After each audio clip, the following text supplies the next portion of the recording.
নারী Asian cup সামনে রেখে শেষ সময়ের প্রস্তুতিতে ব্যস্ত ফুটবলাররা। এবার কঠিন গ্রুপে পড়েছে বাংলাদেশ। ১ থেকে ২১ মার্চ অস্ট্রেলিয়ার ৫ ভেন্যুতে হবে নারী এশিয়ান কাপের ম্যাচগুলো। বাংলাদেশের গ্রুপে আছে ৯ বারের চ্যাম্পিয়ন চীন ও ৩ বারের চ্যাম্পিয়ন নারীদের র্যাঙ্কিং এর ৯ নম্বরে থাকা দল উত্তর কোরিয়া। ১২ দলের টুর্নামেন্টে ৪টি করে দেশ লড়বে নকআউটের জন্য। ৩ গ্রুপ থেকে সেরা ২ দল সরাসরি যাবে কোয়ার্টার ফাইনালে। গ্রুপ পর্বে তৃতীয় হওয়া ৩ দলের সেরা ২ দলও পাবে শীর্ষ ৮-এর টিকিট।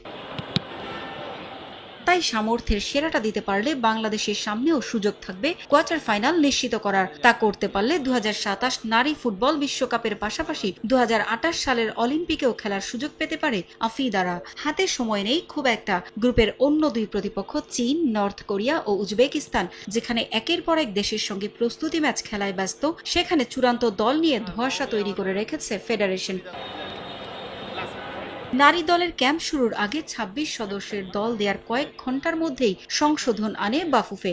বলা হয় সেটা এশিয়ান কাপ নয়, বরং এশিয়ান কাপের অনুশীলনের জন্য ডাকা দল। নেপালে অনূর্ধ্ব ১৯ নারী সাফ চ্যাম্পিয়নশিপ শেষে আবারও দল ঘোষণা করেছে বাফুফে। এবার দেয়া হয়েছে ২৬ সদস্যের চূড়ান্ত দল। প্রথমবারের মতো সুযোগ পেয়েছেন সুইডেন প্রবাসী ফুটবলার আনিকা রানিয়া সিদ্দিকি। সুইডেনের ক্লাব ব্রোম্পসকর্নের অনূর্ধ্ব ১৯ দলে খেলেছেন তিনি। সিনিয়র দলেও অভিষেক হয়ে গেছে তার। ইউরোপের অভিজ্ঞতা এবার দেশের ফুটবলে কাজে লাগানোর চ্যালেঞ্জ ২০ বছর বয়সী এই ফুটবলারের।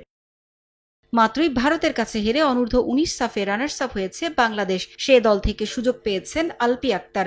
আসরের সেরা খেলোয়াড় নির্বাচিত হয়েছেন এই ফরওয়ার্ড। এবার সিনিয়র দলেও নিজেকে মেলে ধরার অপেক্ষায় তিনি। এছাড়াও প্রথমবারের মতো ডাক পেয়েছেন ডিফেন্ডার সৌরভী আফরিন। দলে ফিরেছেন আইরিন খাতুন ও সুরভি আকন্দ প্রীতি। দলে গোলরক্ষক হিসেবে রাখা হয়েছে স্বপ্না মিলি ও অভিজ্ঞ রূপনাকে। আক্রমণে রাখা হয়েছে সাগরিকা সুরভি, শামসুন্নাহার জুনিয়র, তহুরা ও সুলতানাকে।